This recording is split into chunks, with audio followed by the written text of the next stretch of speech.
Hey man, how's it going? I just wanted to give you some advice. I know you were asking about wanting to purchase a new Mac and that you're looking at several different ways of going about and getting one. I know you had thought about getting a custom built computer and then converting it to being a Mac, otherwise known as a Hackintosh. And from my experiences, building Hackintoshes and you saying that you're a photographer and like tinkering around with your cameras, but it's not as easy as it sounds. I know a lot of people are posting in the comments and saying it's easy, it's simple. Well, yes, when you have the correct hardware, it's easy to install Hackintosh, but once you have it up and going, if you do get an update, because I know you like to get new cameras and test out new gear, you want new updates for Lightroom or Final Cut Pro or for the Mac operating system. Anytime you get any one of those updates, it could potentially mess up your Hackintosh computer and render it useless. So if it were me, just from my experiences of working with them, I would try to stay away from Hackintoshes unless you want to learn how to install them, how to maintain them, troubleshoot them, because there's no real set place that you can call or let someone know about Hackintoshes. I mean, unless you want to go into forums and wait for email lists, or if you have somebody that you can work with them real closely with you. But as far as dependability goes, I wouldn't trust a custom built Mac. Either run Windows or run OS 10 on a Mac computer from Apple. Otherwise, you're going to do a lot of troubleshooting on your own. And knowing some things about hacking, I can go back and forth and know how to troubleshoot quite a few things. But for the average beginner, I wouldn't suggest it. It's going to be a steep learning curve. So, onto your question about which Mac to purchase. Desktop Macs are always going to outperform the minis or the MacBook Airs or MacBook Pros, just because the processors on mobile computers are much slower than those in their desktop compartments. So the first one that if it was me choosing as a photographer mainly, and I do shoot photography, I would choose probably an iMac, because they have the really nice screen that's already calibrated. But again, you're having to sacrifice portability a bit. When it comes down to, you got these two models, basically the 22-inch and the 27-inch. If you're going to work a lot on photos and not so much on rendering video, then go with the 22-inch iMac, just because it comes with the Core i5. And if you select it, here's just some of the tweaks that I would do, because I've done video rendering and processing and things like that for my work. Definitely go with an i7. You can't upgrade your processor really that cheaply and that easily down the line, so you want to do as best you can to upgrade it now when it comes to processor and video card. So if it was me, I would pay the extra $200 to get the Core i7 memory. The RAM, not memory, the processor, but the memory, the RAM, you're going to want at least 8 gigs. 16 is kind of overkill for most applications. However, there are a few applications that may use a little bit over 8 gigs, but 8 gigs is actually really, really good. I run on my computer here at home. I'm using Windows 7, and I have, I believe, 12 gigs of RAM, and I run the Adobe Master Collection, and really it doesn't use more than like 8 or 9 gigs of RAM whenever I'm rendering videos in 1080p. Hard drive, I would probably try to go with another company unless the $150 looks good to you.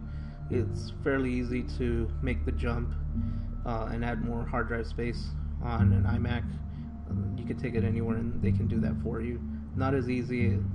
It's much more easily upgradable than, say, your processor. I try to stay away from solid state right now, unless you're going with a hybrid solid state and optical, or solid state and regular hard drive, disk hard drive, because solid state right now is really expensive.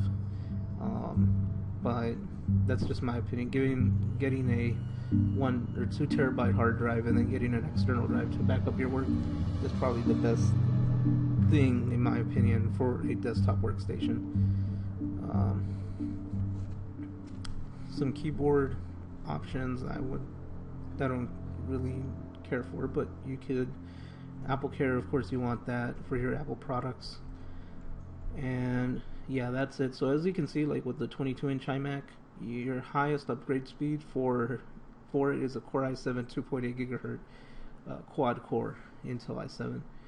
But if you go into the 27-inch iMac and you go with, and as you can see right here, the video card you're using is a 6770M 512 megabyte video card, and the 6770 is not the fastest card out there, so you can use it to assist GPU rendering in Final Cut Pro, but it's not really going to cut it in most situations, not as much as going with a little bit more expensive video card.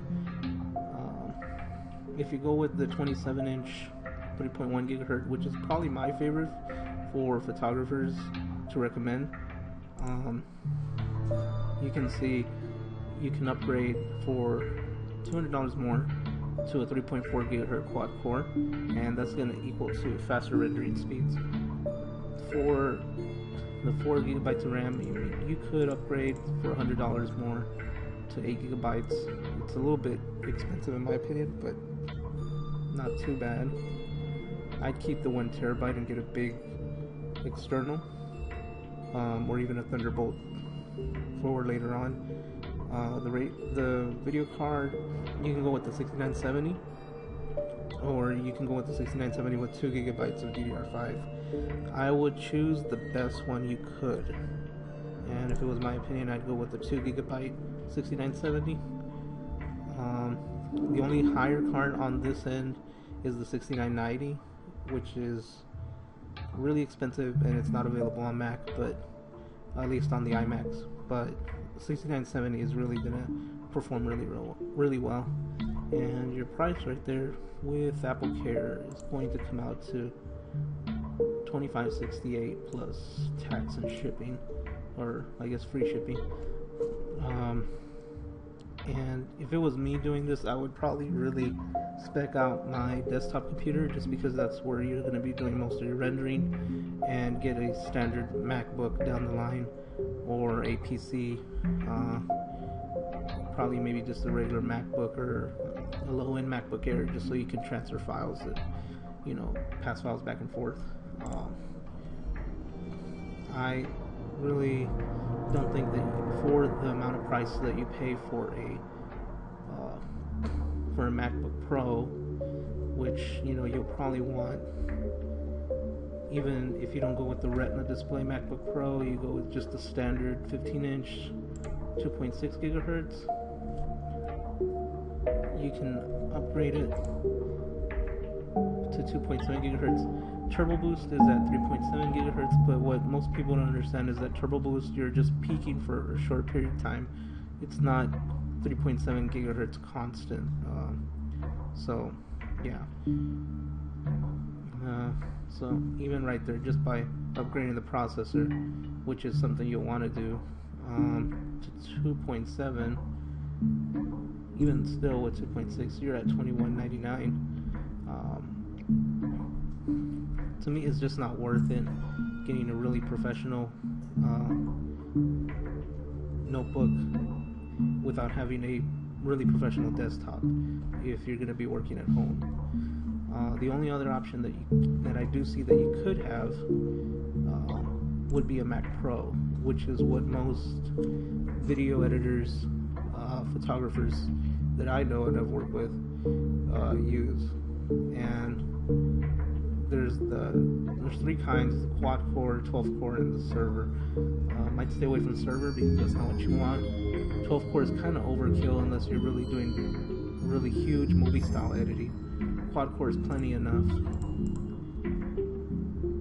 And when you go with that, it comes standard with 6 gigabytes of RAM, expandable up to 32. So this really allows you to expand a lot more down the line, and you're not stuck with one computer. You can also add more graphics to it down the line, add more hard drives to it much more easily.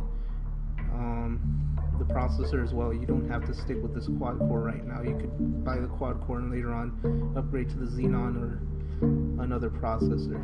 You can add or change out your displays, so if in any case your display goes out on an iMac, you're pretty much screwed. But on a Mac Pro, you can just pop in another cheap display and get you going, at least for the time being, until you get your Apple display back, or get a secondary or third-party display and get it calibrated, which you can do as well. So even with that,